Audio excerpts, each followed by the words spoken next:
കഴിഞ്ഞ ഒരാഴ്ചയായിട്ടാണ് ഇവിടെ ശരിക്കും സമ്മർ തുടങ്ങിയത്. നല്ല ചൂടാണ്. ഇന്ന് വൈകുന്നേരം നമുക്കൊരു ബാർബിക്യൂ പാർട്ടി ഉണ്ട്. പോവാൻ വേണ്ടി റെഡി ആയാലോ?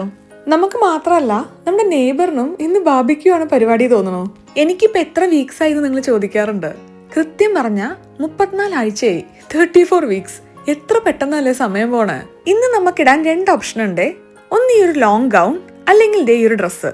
രണ്ടിലും വലിയ ഫ്ലോറൽ പ്രിന്റ്സ് ഒക്കെ ആയിട്ട് നല്ലൊരു സമ്മർ ഫീലിലെ 2 ഡ്രസ്സാണ്. നല്ല ഭംഗിയില്ലേ കാണാൻ? തൽക്കാലം നമുക്ക് ഇവനെ ഇടാം.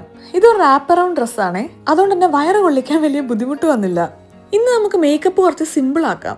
അതുകൊണ്ടൊരു മോയിസ്ചറൈസർ, സൺസ്ക്രീൻ, ബ്ലഷ്, ലിപ്സ്റ്റിക് അതിൽ നമുക്ക് നിർത്താൻ പറ്റിയാ മതിയായിരുന്നു. ഇന്നൊരു വലിയ ബാർബിക്യൂ പാർട്ടി ഒന്നും അല്ലാട്ടോ. നമ്മൾ ക്ലോസ് ആയിട്ടുള്ള 2-3 ഫാമിലീസ് ചേർന്ന് ചെറിയൊരു പരിപാടി. സാധാരണ ഞാനൊരു ജ്വല്ലറി വിരോധിയാണ്, പക്ഷെ ഇന്ന് ഒരു മാറ്റത്തിന് നമുക്കൊരു മാല ഇടാം. ഇനി കുറച്ച് പെർഫ്യൂമും ഒരു സൺഗ്ലാസും കൂടെ വെച്ച് കഴിഞ്ഞാൽ ഇന്നത്തെ ഈ റെഡിയാവൽ പ്രഹസനം നമുക്ക് അവസാനിപ്പിക്കാം. അല്ല, ഇപ്പൊ ഈ സൺഗ്ലാസ് ഒക്കെ വെച്ചിറങ്ങിയിട്ട് സൂര്യൻ എവിടെ? പുള്ളിയുടെ വഴിക്ക് പോയോ? അല്ലെങ്കിൽ ഞാൻ എവിടെയെങ്കിലും പരിപാടി അവതരിപ്പിച്ച ഇതൊക്കെ തന്നെ അധികം അവസ്ഥ. നമ്മളൊന്ന് പോണിടത്ത് കുറച്ച് സ്പെഷ്യൽ ആയിട്ടുള്ള ഒരാളുണ്ട്. അവനിതേ നമ്മൾ കുറച്ച് ഗിഫ്റ്റ് ഒക്കെ വാങ്ങിയിട്ടുണ്ട് കേട്ടോ. ഇന്നും വിഷ്ണു കലിപ്പിലാണ്, ലേറ്റ് ആയതിന്. പക്ഷെ ഇന്നൊരു വെറൈറ്റിക്ക് ഞാനല്ലാട്ടോ ഉത്തരവാദി. ഒരു 10 കൊല്ലം മുന്നത്തെ ഏതോ ക്രിക്കറ്റ് മാച്ച് കണ്ടിരുന്ന് സ്വയം ലേറ്റ് ആയതാണ്. കാണാത്ത പോലെ ഇരിക്കാം, കുറച്ച് കഴിഞ്ഞാൽ തന്നെ തണുത്തോളും. അല്ല പിന്നെ. അങ്ങനെ നമ്മളിവിടെ എത്തി. ഞാൻ ഓടിയത് ദൈവനെ കാണാനായിരുന്നു കേട്ടോ. ശംഭു.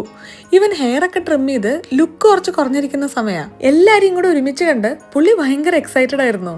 സമ്മർ ആയി കഴിഞ്ഞാൽ സൺസെറ്റ് ഒരു 9:45, 10 മണിക്കൊക്കെ. അതുകൊണ്ട് കാണാനൊരു ലുക്ക് ഇല്ലാന്നേ ഉള്ളൂ. എല്ലാവർക്കും ഡിന്നർ ടൈം ആയിട്ടുണ്ട്. നമുക്ക് മെല്ലെ ബാർബിക്യൂ പരിപാടികൾ തുടങ്ങാം. ഹൈവ, ഇതാണ് എന്റെ പ്ലേറ്റ്. കുറച്ച് ഗ്രിൽ ചിക്കൻ, ഒരു സമ്മർ സാലഡും. അടിപൊളി ടേസ്റ്റ് ആയിരുന്നു കേട്ടോ. ഇപ്പത്തെ എന്റെ ഒരു പ്രഗ്നൻസി ബ്രെയിനില് ഇത്ര സീരിയസ് കോൺവെർസേഷന്റെ ഭാഗമാവല് കുറച്ച് ടഫാണ്. അതുകൊണ്ട് നമുക്ക് ശംഭു തന്നെ ശരണം. നല്ല കുറച്ച് കോൺവെർസേഷൻ, മൊമെന്റ്സ്, ഭക്ഷണം, ആൾക്കാര്, ഇങ്ങനത്തെ ഒരു ഈവനിങ് എന്നും ഒരു ബ്ലെസ്സിംഗ് ആണ്.